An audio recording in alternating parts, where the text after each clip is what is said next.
Price the Lord, glory to God. இந்த song வந்து துதிகள் ஓயாது i500 சீரியஸ்க்காக ரெடி பண்ணியிருக்கோம். இதில் வந்து சில விஷயம் இருக்குது. நம்ம ஆல்ரெடி நம்ம SX700லாம் பண்ணியிருந்தாலுமே மறுபடியும் இதில் பண்ணும்பொழுது சில விஷயங்களை சேஞ்ச் பண்ணி தான் அதில் ஒர்க் பண்ணி ஆகணும். ஸோ அந்த மாதிரி நிறைய ப்ராசஸ்லாம் பண்ணி தான் இது நடக்குது.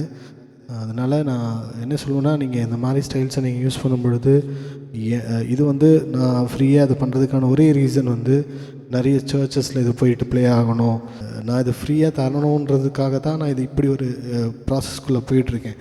அப்போது அதுக்கு நீங்கள் எனக்கு கொஞ்சம் ஒரு சப்போர்ட்டாக நீங்கள் அதை யூஸ் பண்ணிவிட்டு அது ஒர்க் ஆகுது, என்ன நடக்குதுன்றதை நீங்கள் சொன்னீங்கன்னா தான் அது நம்ம எல்லாேருக்கும் அது யூஸ்ஃபுல்லாக இருக்கும். ஏன்னா நிறைய கொஷின்ஸ் வந்து என்ன ஆகுதுன்னா, இப்போ வந்து E473 ஒர்க் ஆகுதா இல்லையான்னு டவுட்ஸ் வருது. ஸோ அது எல்லாமே நம்ம சால்வ் பண்ணலாம். சரிங்களா? ஓகே. ஸோ இந்த சாங்கோட இதை வந்து நான் என்ன பண்ணியிருக்கேன்னா, இதை எப்படி பண்ணலான்ற ஒரு ஐடியாவுக்கு நான் சொல்கிறேன். மெயின் பியை வந்து நான் என்ன பண்ணுறேன்னா, பர்ஃபார்மன்ஸ்க்காக இதை சொல்லிக் கொடுக்குறேன்.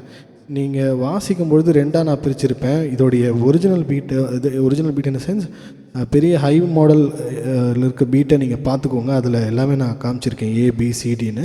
அதை இங்கே டிவைட் பண்ணியிருப்பேன். AB ஒன்று CD ஒன்று ரெண்டாக டிவைட் பண்ணியிருக்கேன். ஸோ ஸ்டைலில் போனீங்கன்னா நான் இதில் வந்து இது AB ஆக்சுவலாக துதிகள், ஸோ இது CD ஆக்சுவலாக.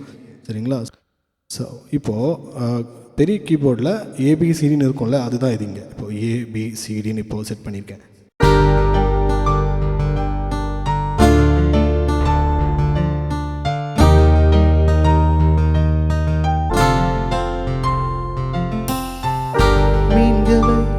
பிடித்தவன் மனுஷனை பிடிக்கவே மாற்றினான் இயேசு என் படகிலுண்டு. நிச்சயம் ஒரு நாள் மறுதலிப்பேன் என்று அறிந்து அழைத்தவன் அருகிலுண்டு.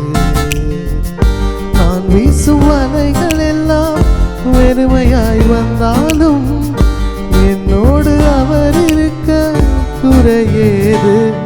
புயல் அடித்தாலும் அலை அடித்தாலும் என் துதிகள் ஓயாது. கரை தெரியாமல் கண்களைந்தாலும் என் துதிகள் ஓயாது.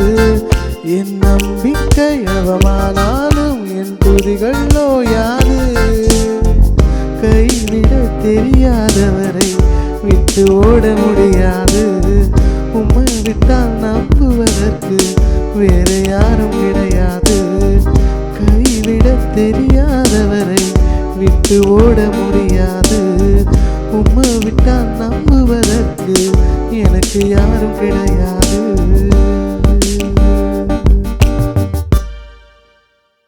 ஸோ எண்டிங்கில் கொஞ்சம் அந்த வேணும்னா நீங்கள் ஒரு மாதிரி ஒரு 8 பார் கிட்ட நான் எம்டியாக இந்த ஃபஸ்ட் மெயினியோடைய செக்ஷன்ஸ் தான் கொடுத்துருப்பேன். ஸோ நீங்கள் யூஸ் பண்ணுறதா யூஸ் பண்ணலாம்.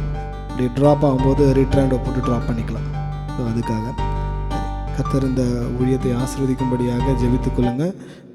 கண்டிப்பாக நான் சப்ஸ்கிரைப் பண்ணிக்கோங்க அண்ட் கமெண்ட் பண்ணுங்கள் இந்த ஸ்டைல் எப்படி இருக்குன்னு சொல்லிவிட்டு. சரிங்களா? Thank you. God bless you all.